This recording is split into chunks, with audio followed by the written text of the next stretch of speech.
Hey everyone, it is March 2nd. I'm Sam Tallman, and I'm joined by my co-founder of the Puerto Rico Energy Forum, Tom King. Hi, Tom. Hey guys. And as per usual, we have a very distinguished guest with us, a friend of the program, Angel Zayas, Dr. Prower. Bienvenido. How are you, sir? Very good. And you, Sam, Tom, and everyone that is seeing this program. So, Angel, I posted something. We're putting out these new news analyses, these 10, 15 minutes of recapping the latest news. And somebody commented that, and called me Mr. Energy. And so we've got Dr. Power. I feel like I haven't lived up to the Mr. Energy name tag here. And Tom, sort of the professor emeritus of all things energy Puerto Rico stuff. We've got a whole list of titles and honorifics that You know you what is both deserve available? more than I do. You know what is we get the available? skipper, the professor. I mean, Yeah.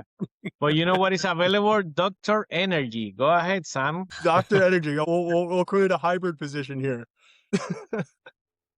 So, Angel, Very good. let's just jump right in because I know that time is limited and everyone's busy. So today is, by my calculation, day 3,167 of PREPA's bankruptcy, and I see that number. We're approaching 10 years.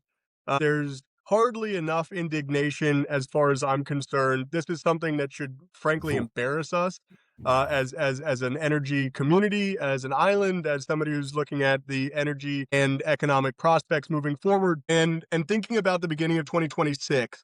So we've seen an official legal battle break out with LUMA. We've seen proposed changes with regards to tax policy. We've got a rate case that's underway and is making nobody happy. There's litigation, there's IRP advances, kind of. The bankruptcy obviously continues. You're paying close attention. Is this just the same moment relived over the last several years, or is there something actually different that we're experiencing in all of this?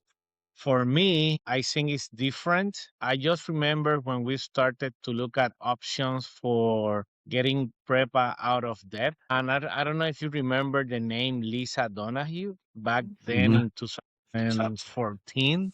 yep. Things were smooth. There was not too much noise, issues, no hurricanes. So in reality, this is kind of the best scenario for us step up and beat all obstacle or challenges or battles. But it's a lot at the same time. That's how I feel. It's not like we want to set up the prepa bankruptcy, trying to get, I remember the kilowatt hour at that time. There was a law that was, act, I believe is 4 of 2016 that allowed for kilowatt hour to be in the bill. So everything was smooth, but people didn't like what happened during that time anyway because of the increase of kilowatt hours. But then came Hurricane Maria and things changed dramatically. That's today, everything is like on top of each other. As you said, we got solar farms projects, we got the PREPA bankruptcy, we got the tariff new that is being by the Puerto Rico Energy Bureau analyzed. Now we got LUMA. The government want to have LUMA out of the picture. There are different suits in the government against LUMA. When you add our system, electrical system, we don't have all projects going on from FEMA that needs to be happening. There's a lot going on. So it's totally different. And I would say at a scale of more than 20 than before. That's my assessment. So the reason I bring up the bankruptcy in part is not to, repeat the same thing of, and Tom and I have been, I think, very vocal about how the bankruptcy is a fundamental underlying challenge that has to be addressed for us to move into the next chapter of this whole story.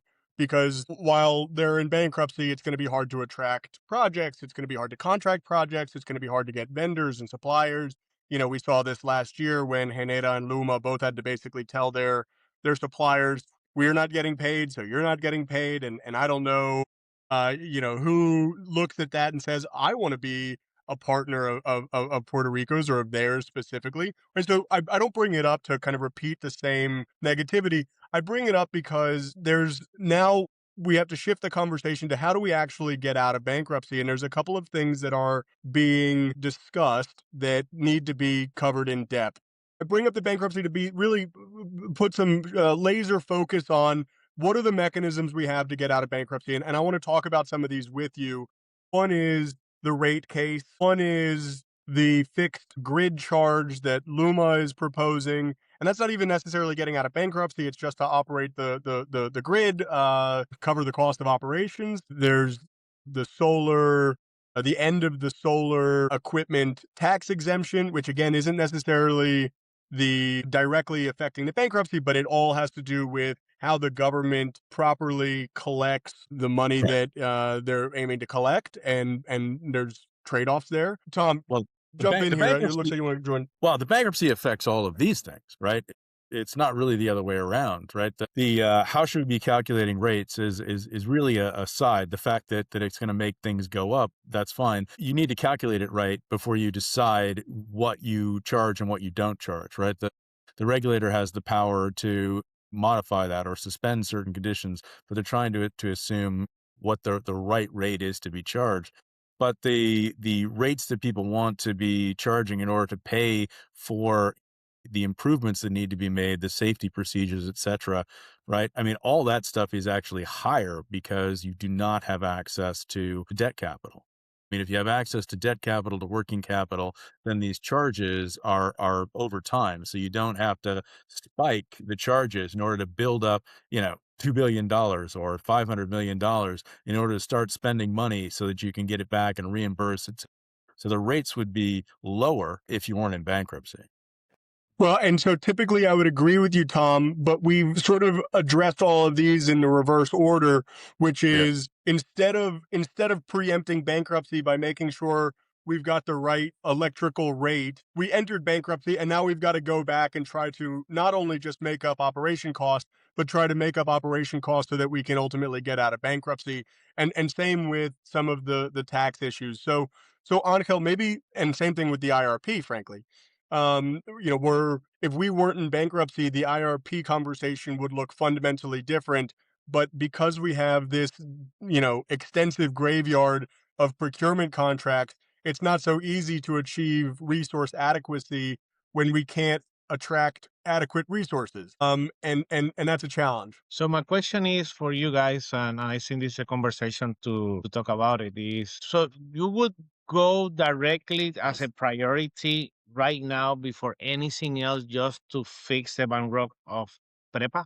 Do you think that would be the best uh, to focus right now and leave the other things as a second, third, or fourth priority just to get things moving, even if it costs us 1, 2, or 3 more years? I think my answer is yes, but right. I mean, I think that you can't not work on all these things at the same time, but getting out of bankruptcy has to be number one because it makes Mhm. all of the other things easier and or possible that you're trying to achieve. And why Yeah, the I would agree with. conversation? Yeah, and go ahead, Sam, because I'm going Yes. to have a follow-up question. Go ahead. Great. Yeah, so my sense is, and I very much agree with Tom. It comes down to us prioritizing, or at least clarifying what are our priorities. I mean, if we want to even provide the working capital access to Luma for vegetation management, or Genera to do some of the upgrades, or to be able to attract folks for this 600 megawatt RFP at Costa Sur, or get more competitive bids for the large solar farms. All of that requires having a bankable counterparty. And so the challenge is we have to be working on those today. And the other challenge is we can't work on those today or we can't work at them to the extent we'd like to because of PREPA's fiscal situation. I So, would say also that pension reform is something nobody really wants to talk about, but is part of this, right? So the fiscal health of the entire public corporation that is La Autoridad de Energía Eléctrica has to be in a greater focus by the oversight board, by the governor, by the president, frankly. If there's going to be a pathway forward that is sustainable for the island, it cannot be achieved without PREPA emerging from bankruptcy. So, and I agree. I think that would open up and fix other stuff that we are really behind. So the question is, why then our focus or the conversation in the island is really to take out PREPA out of bankruptcy? It's so crazy that we have a lot of news coming out, and this is the longest bankruptcy that we have in Puerto Rico. It's the only one that's still left. I read a newspaper recently from the Junta Fiscal that says that they save $55 billion to the Puerto Rican people, okay, negotiating this bankruptcy. And now this one has been the longest, the toughest one, and it seems that we'll never get out of this issue because we got so much on the table. The energy czar, what it is, just talking about this and trying to get this fixed. It's kind of like that's not the priority. And I think, as you're talking here and makes sense, this really will help a lot of other issues that we have. So Yeah. it's Well, interesting. yeah, my key sense of why it's not being talked about front and center is for two reasons. One is it's been caught up in courts that are what I think a lot of leaders on the island, both in the private and public sectors, see as out of their control. And so I think there's a lot of people tied to it in terms of people who are tied to the mismanagement of PREPA in the first place that don't have any particular interest in bringing up that this is still a lingering issue. I think the other thing is, from a very purely populistic standpoint, there's other scapegoats.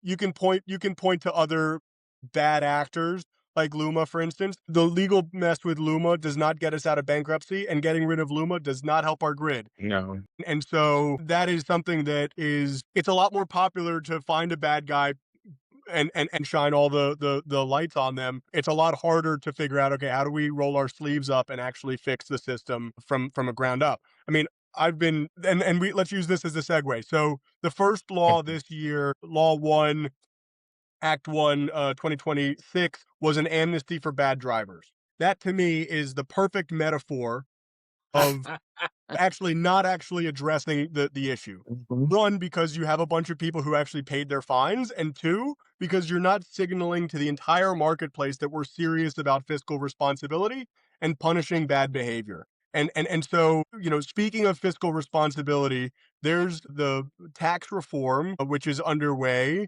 ends an exemption for solar equipment. And so maybe in just a couple of lines, can you lay out what is the nature of that change and your opinion on it? Well, that's a tax, period. Whatever you want to avoid happening, you put a tax. That's how it is. Obviously, we all want a new reform to pay less, but under what circumstances you want that? And we had this exonerated since 2007, 2008, that Mhm. there is not going to be any evil to solar energy and all materials and all that, which is fine. At some point, needs to be, look at it and let's say yes, we need to tax that as it Yeah. should be. Uh, but on what time frame would you do that? That's the question. It will be to the goal that we had in 2022 for 20% of renewable energy, and we were at 2022 at 4%. It's gonna be at 40% in 2025, like we had the previous goal, and we don't even touch 8% at 2025. Yeah. We gotta have goals, hard goals to say when we get to this goal, then we put that. But because we don't have that, even those intermediate goals were out of Yeah. the pictures in law. I believe it was law 1 2025. They cut those goals and they at least leave the 100% for 2050. But again, there's no someone thinking like aloud, yeah, we should tax the solar system, but when we get to X percentage. No, now because we need money, and this is what it is, and we're at 8% based on LUMA's gigawatt hours and the calculation how it Yeah. is. It could be higher. I don't mind Yeah. saying it could be 12%, 30%, but we are not even there to Yeah. tax this system where now is an essential service and it's life or death. Yeah. Period. We don't have the system that we have it, and we need LUMA, PREPA, all our utilities and agencies to really give us a reliable electrical system. And we don't have it, so Yeah. you are really taxing that. You're avoiding that, and it's a life and death. Yeah.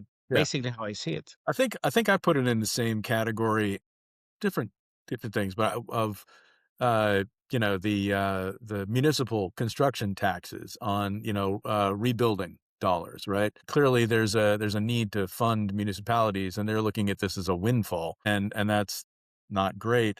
There's also, as you said, you put it quite eloquently, and I think your solution that you're hinting at is that you don't just suddenly come up and say, we're going to tax this. And so no, the market doesn't have a chance to adjust. And that's just wrong. But it does make sense. First of all, politically, it's just a reflection of who's in the White House and what's going on and what you Mhm. want to see to make people feel good in DC. So, but local Congress, local Senate in Puerto Rico are less likely to allow that to go, as I'm sure you've seen or heard. But your solution is an elegant one, right? You sundown it. You say, yes, it's equipment, and it's only right that at some point it should be taxed. And by the way, the same argument goes for net metering. At some point, it should go away, or it should be reduced, et cetera, because it's a subsidy. So when is the appropriate time? And Mhm. tying that to a certain percentage or certain things that are not too difficult to determine is a very good solution. I applaud it. That's my So recommendation. yeah, and let me play devil's advocate here because there's plenty of essential things that we buy all the time that are taxed at the 11.5% sales tax. And I'm going to use my own family's example here. I don't own my roof, so I'm not going to be able to put solar panels on my roof. My landlady might choose to, she won't, but she might. She would have the power to. And so at the end of the day, there's plenty of essential things we all pay taxes on. Puerto Rico already, I think at 11.5% has the highest combined sales tax out of anywhere in the United States. I'm absolutely in favor of everybody paying lower sales taxes on everything we buy. But until that's the reality, my taxes go to supply a sales tax coffer that people who decide to remove themselves from the grid, for instance, wouldn't pay. And so, why would the argument not be, let's tax this isn't a new tax, it's just the end of an exemption. Why wouldn't we just tax everything, no exemptions, but at a lower rate? 5% for everything, no exemptions. Well, I know. Let me put it in other perspective. You're talking about you. What about the others that are in condominiums, in apartments, walk-ups? They will not have the opportunity to have solar, and they will continue to pay Yep. their taxes and all that, and they will not even pay $4 per month on their bill because they don't have that opportunity. So yeah, there's a lot of injustice if you think about it. Since we started in 2007 with net metering. Obviously, there's a that goal of having renewables, and now we have 2050 for 100%. That actually lead the Puerto Rico Energy Bureau to put all other stuff energy wise, talking about the fossil fuel, on hold because that was not the political views that we have until the law last year, law 1 2025, then eliminate those intermediate goals, which that's fine. I would not eliminate it, put something in the future, but that's fine. That's how we work. That's how it is. So now coming back to your question, why don't tax everything and lower to 5%? That's the issue that we have in Puerto Rico government. Who's doing all this analysis in a broader view and kind of a master plan? That could be even the solution for everything in Puerto Rico, that we don't have money for the municipality for everyone and for the reforma. But we're talking about this reforma contributiva, and it's not really a reforma contributiva. To do that, you need to see all the areas that will be affected, Mhm. as you mentioned. Probably that's the solution, but I don't have that answer. That's it. So let me ask it from a more high level, perhaps kind of public sentiment perspective, which is how popular are some of the shifts that we're seeing, whether it's the legal battle against LUMA or La Reforma Contributiva, the tax reform, some of these other things that um, the potential threats to net metering. Are we just gearing up for a major divide in Puerto Rican, the Puerto Rican electorate and Puerto Rican society of, people who are fighting over the $4 fixed charge versus $10 versus $40 fixed charge, and a whole bunch of other people who, like, I don't care about that. I don't play in that marketplace. It's all of a sudden, there's a whole contingent of people that are talking about the end of an exemption on solar panels. I don't live in that world. What does it matter? The battle against LUMA, I just want good power. I want reliable power. I want a utility that works. I don't want to think about all. Are we creating this schism between, the energy folks and the non-energy folks? How do we understand what this does to society? I want to hear Tom, and then I will give my opinion. Oh my God, the things that I was thinking. Straight answer is I don't know. We can speculate, right? There's a lot of different things moving in different directions, and I'm certainly not an expert on the way that things shift in Puerto Rico politically, but there certainly is a history of the populace either not paying attention or making bad decisions and acting emotionally. And while you can see that no clearer than the last federal elections, in Puerto Rico it seems to be a little bit more extreme, right? You can look at every 4 years for a long time, it was throw the old bums out, bring the old bums back in. And every time kind of, up and down the thing. So people are reacting without, by emotion. And there seems to be a real lack of leadership, right? Not just people who come out there and go, I can make everything nice for you, so vote for me. There's lots of that. But there's not a lot of education. There's not a lot of communication between those elected and those electing in order to understand the hardships and the opportunities. I'll stay optimistic. I'm just gonna look a little farther out there. This is the way I see it. You touch base in that same point that I was going to say. Since 2000, we have had a new administration every 4 years. That's a clear issue for us here, because even though you start in 4 years, you cannot make systemic changes. That's an issue that we have. Before it was from one party to the other, from that party to the other. Now we're talking about three administrations of the same party, but kind of like different visions and perspective. And even the one that started with Governor Ricardo Rosselló had three governors. Yeah, Three governors, yes, 1, 2, 3. I don't remember.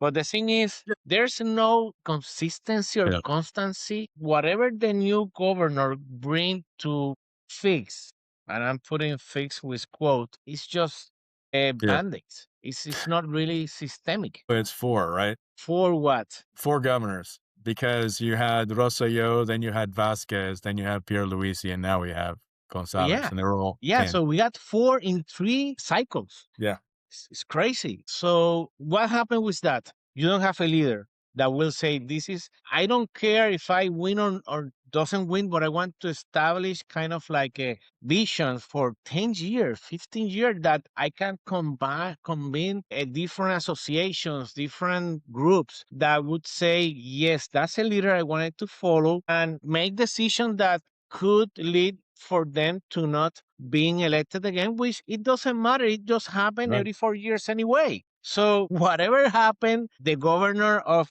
Puerto Rico right now, I don't think will be elected again. So we'll be in the same position in 2028. Yeah, It doesn't matter. Then what this bring? Each group trying to cover their position with their a group of people that they represent, and they will pull to their position. If no one is really saying this is the route that we're going to go, this will not happen. So for me, the energy czar, and I'm talking directly to the energy czar, would be that person. But doesn't happen. It's focused on that small little thing about LUMA and the generation, but what about other stuff looking forward 10 years from today, 12 years Yeah. from today? No one is talking about that. This is, I That's my think, the key perspective. to pay lower taxes, have better government services, and also have a government achieve solvency and certify its budget and operate in the background in a well-oiled machine. Now, that's something that doesn't matter where you live. I think everybody sort of generally Mhm. wants. They want government to work well Mhm. and to provide the services that it promises at the most effective cost that they can do that at, right? And to your point, Angel, the challenge in Puerto Rico feels like there are really mismatched time horizons. And shifting gears into talk about the rate case, because the rate case is going on right now. And to go to our initial point, we're kind of trying to fix this operation. We're trying to create preemptive solutions after it's broken, which is a contradiction in terms, but it's where we are. And so we need to figure out how much does it cost to operate a system that we're already, $200 million in operational deficit for. So, and, Per and, and year. this is where, what? Per year. Annually, absolutely. So then you start, and it goes back to my question, because again, I'm not necessarily looking for your crystal ball to say how do we fix this, but I do want to get some sense of Luma ends up saying we're gonna have, it might cost 11 cents more per kilowatt hour on your bill to just meet the operational needs of the grid as it currently stands. And that's neither nobody wants to pay more. Quality of service has not gone up commensurately. It means that they may be the only adult in the room saying, guys, in no other industry, I mean, Angel, when you're quoting projects and you look at your labor associated with that project, you couldn't possibly quote a number that's below the material and labor that goes into the project. And in no industry would anybody accept that what it costs is going to be lower than the price, or excuse me, higher than the price you charge for it. And so Luma ends up being the bad guy here. But at the end of the day, we do have to pay for the grid, and it makes a very convenient political fight, as opposed to saying, okay, it's easier to fight politically with the people who want you to pay more to pay for the grid, as opposed to saying, yep, this is just a band-aid. We need a long-term solution that looks beyond El Cuatrienio, beyond the political horizon, and actually implement something that is going to have duration for the economic and social well-being of the island. Is that a Well, lose-lose situation? Nobody wins by saying, yeah, we have to pay for the grid? this is my opinion. 11 cents is too much. It's out of the picture. We are today at 27, so we're talking about 38 cents without the bankruptcy agreement that we might get. So let's say 2 or 3 more cents. Are we talking about 40, 41 cents? Plus, if people wanted the economic situation that we are in Puerto Rico is not easy. This is kind of like putting salt into your, how do you say that? Vein. Your In your wound. golpe in your wound. Yeah. And then who's really seeing this economically, where what will happen with the pymes, with the small business? Are they can sustain those high pays of electricity? There's gonna be more bankruptcy. Then there's gonna be no more employment, and then your employment will lower, and then you don't have money in the economy. Then how you get the reforms? This is Right. so big But that for again, me, if we can control at least that, and that's on the hand of the negociado, getting right. all this feedback, let's get the best number at the lowest cost so we The, can figure out whatever in the future. And if that means only 4 cents, 5 cents, let's make it as lower as possible. That's my right. point. Right. No, and I think the problem is that the people, the politicians, very few people have a clue what's going on and what they can do. This is about measurement, right? It's not about what gets charged. It's about measurement. People, for their own purposes, political nefarious, probably started bandying about, oh, it's going to be 11 cents, right? No one has done a really comprehensive study Mhm. because nothing has come out yet. We don't know what's going to be included. They've Exactly. just looked at the underfund. I mean, you and I could have done this, right? We're Mhm. underfunded by 200 million. If we want to raise that 200 million, then it's going to be 11 cents, right? So basically it's about measurement. Let them do the measurement. The negociado has to deal with what the public can take. It has to consider Mhm. economic benefit. It has to consider all of that in terms of what gets charged, right? It's doing that right now by effectively undercharging for and having effective debts roll up and payments not be there. It's saying, right now we have nothing better to go on, and we're not going to necessarily up the price. But once you know that it should be, and we'll just use 11 cents because that's the Mhm. number that's out there, then you can take a look at it and say, well, you know what? We're not going to fund the full amount of deforestation or line Mhm. preparation. We're going to make sure you're going to key impact zones or potential failure zones, and we're going to make sure you've got money to do that. But the rest of the stuff, we're going to let that go and only do that 2 or 3 years. So we're going to bring that down. We're going to look at something else right now. We're going to look at the amount of money that you're trying to accumulate for reserves or for pensions. And, we're going to cut that down, and we're not going to fund that right now because we cannot put the full 11 cents on. Well, that's the role of the negociado. But, Exactly. it's if you try and stop them from figuring out what it should cost, all you're doing is going la la la la la la la la la, right? I mean, and this is the normal political stance, right? So, but I don't want anybody. let me push back on both of you and play again devil's advocate here.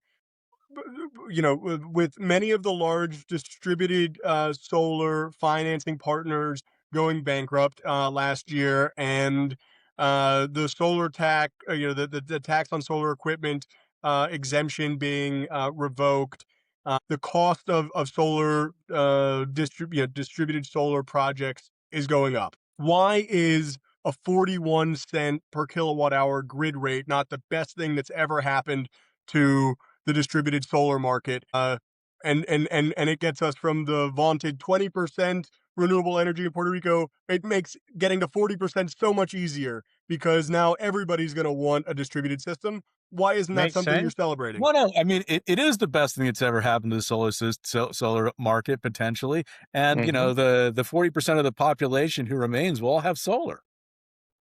Yeah, I Except for I don't think hear that anyone what celebrating it.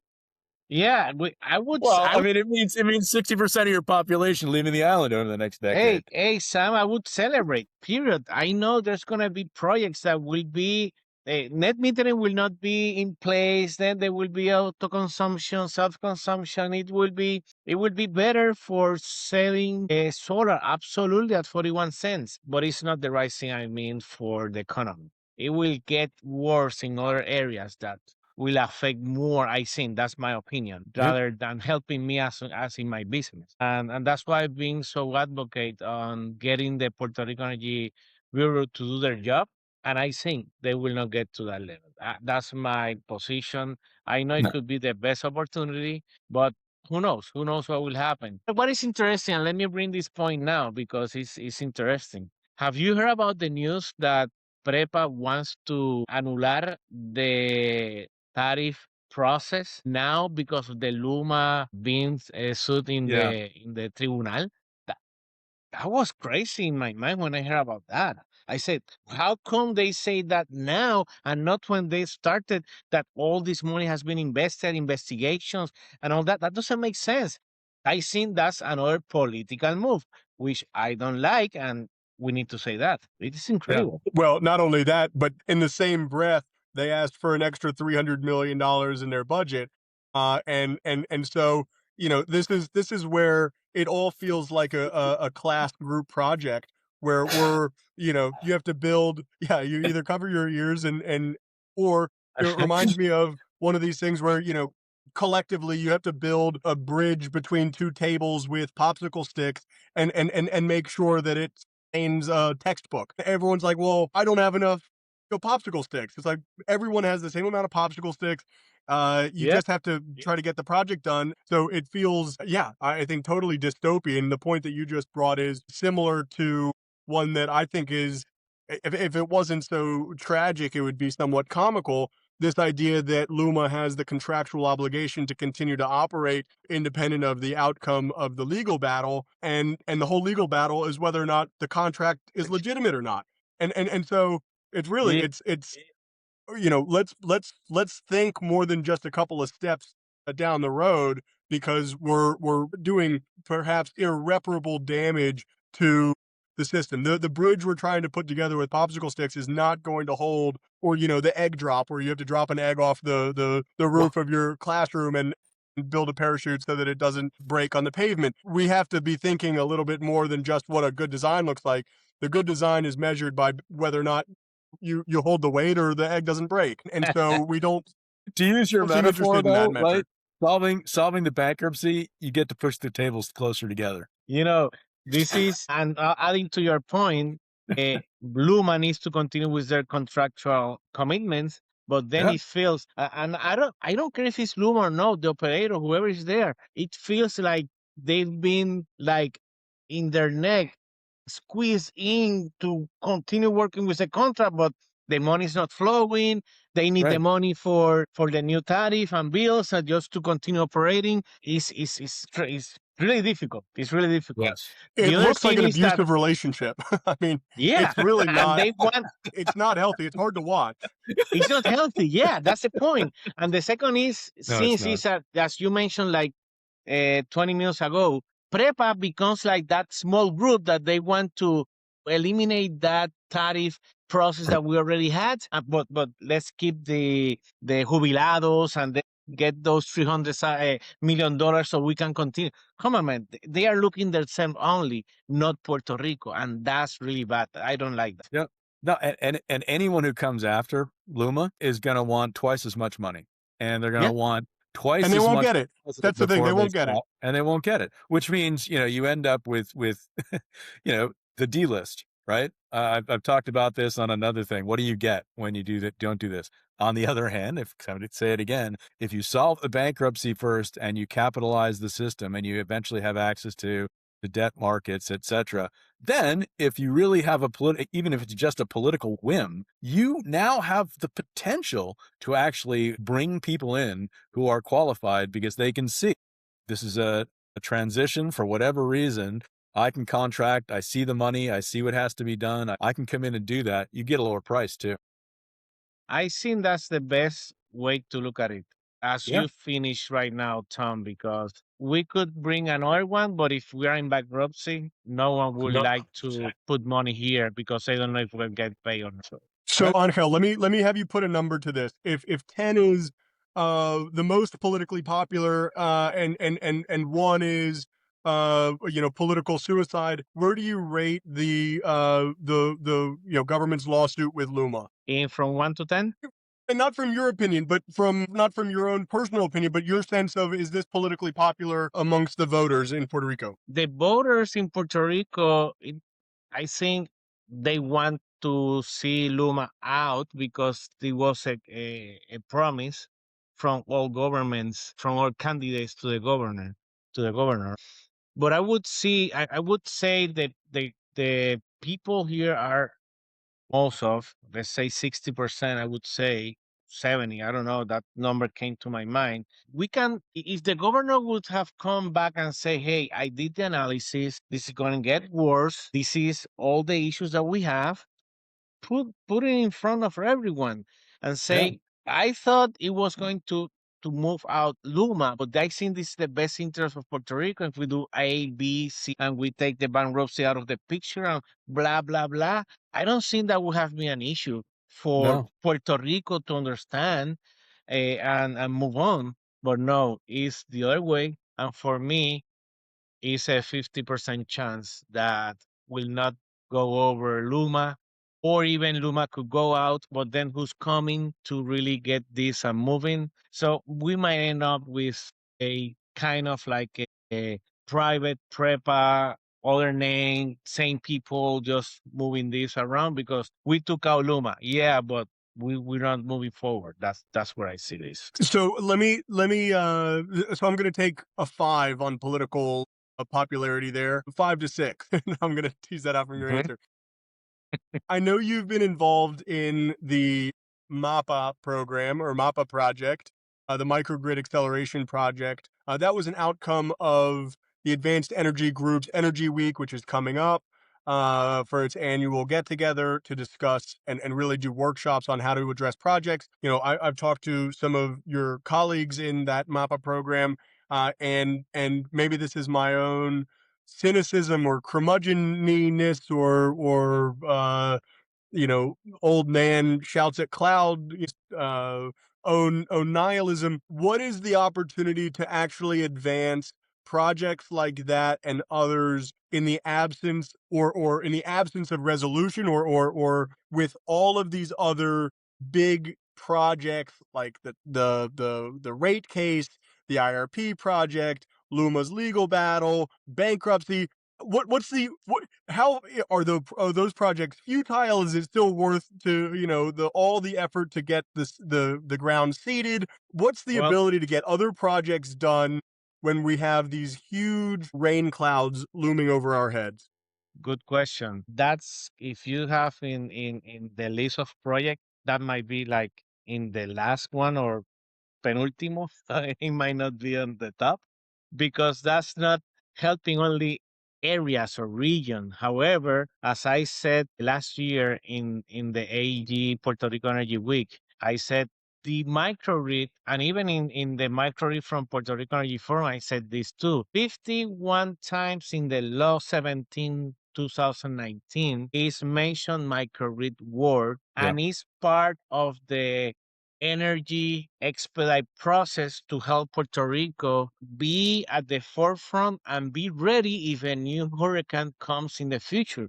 We are just forgetting about this. A storm or a hurricane could come back again. And this microgrid that could have been interconnected locally with new interconnection regulations and for microgrid to be doing different quantities of customer in a microgrid, we will be saying if we will have this right at the beginning when we started to work on this, any issues in the future, that sector that has lasted for 10 months, 8 months without electricity would have had electricity in 2, 3 weeks because it's a local microgrid. For me, I think we need to continue fighting as that's our job, our work. There's a process going on as we speak in the legislature right now. There's been ponencias out there for this. We have a new resolution signed by the governor to say the Puerto Rico Energy Bureau that needs to have these regulations within a year. There has been already a month or 2 months out of that that is coming out. We're going to meet with Puerto Rico Energy Bureau. So for us, that's on top. I don't care about the other stuff that are happening, but we need to make sure that this happen one way or the other. And we have this opportunity this year to make it happen, the regulations, revisions, and all that, because we need to continue talking about this. So even though So, it's in the lower priority for the government, we need to continue pushing for this. That's my yeah, state. no, that's a perfect segue, and I appreciate that candor. The perfect segue to, I think, the last two questions that I have, and we'll end our hour here, which is Tom and I have talked and we've published some stuff through the Energy Forum on what we think are the low hanging fruits in the system. And I want to give you an idea of what those are and let you respond if you agree, if you disagree, if you think there's other low hanging fruit. The microgrids is an important fruit, but maybe not that low hanging because of the nature of the technical challenges with the grid, the regulatory gaps, the political fights, etc. So let's think a little bit about what low hanging fruits are for me. And maybe I'll list two or three, and Tom, if you have anything to add, and then we'll let Angel respond. I think advanced metering infrastructure is critical. We need to be able to know who's using what and when, and without that, being able to set the right rates or being able to implement time of day rates is just frankly impossible. I think that's a low hanging fruit. I think industrial microgrids, by looking at perhaps a Pridco industrial microgrids and saying, look, this is a closed perimeter. This is an area where we have key components of the economy and the industrial base who want to have a lower price tag on their operating expenses and simultaneously are low risk energy customers. And we can do that in a way that's generating revenue for Bridco and Luma and benefits the industrial users. That to me is a way to diversify what the grid looks like. And I would say being able to break out as a third, being able to break out away from this one size fits all a solution and say there are last mile communities that really should be outfitted as their own microgrids that can be developed at a much lower cost than fixing the poles and the wires and doing vegetation management. It can still be managed by LUMA or whoever the grid operator is, but it's going to be a solution for that last mile community that lowers the cost of maintenance for the grid operator, improves the quality of power and reliability for the end user, and ultimately everybody wins. And we don't have to send we don't have to send a team out there to the middle of nowhere to fix wires and posts that really we can just knock down in the first place. Those are probably three areas of low hanging fruit that I would list. Tom, anything to add to that list? Yeah,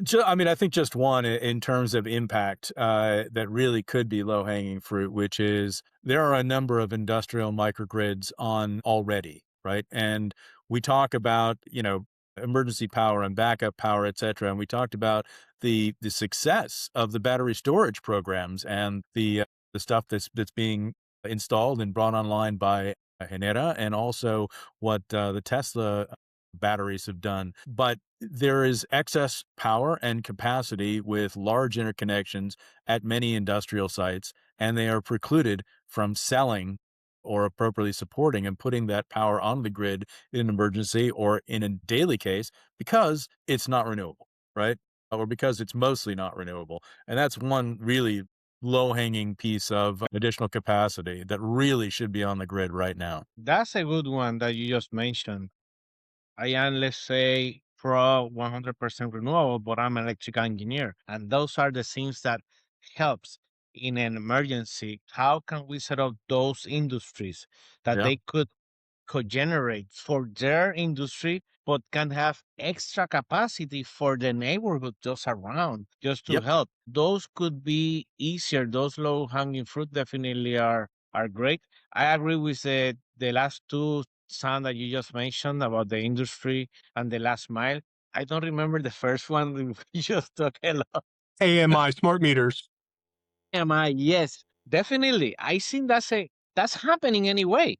The AMI, and we can have that data and get more specific on the needs on those sectors that could say those sector really needs now to step up and get a micro just for them. Four, you just mentioned four that I think are possible. I think we can push those into the regulations that will be reviewed, and we look forward to push harder as we can do it in my ways, in your ways, in the Puerto Rico Energy Week, in different forums. We need to get that word out that this is possible and we need to make it happen. That's my On Angel, one last question, which is it's March 2nd. What's the news item that you're paying attention to this month? Is it the IRP? Is it the rate case? Is it something else? What's the key headline that we should be focusing on in March 2026? For me, right now is the IRP because that's what is next.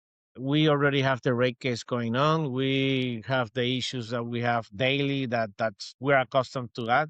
But for me, I'm looking forward to get some input on what's next on the IRP and get some movement on that.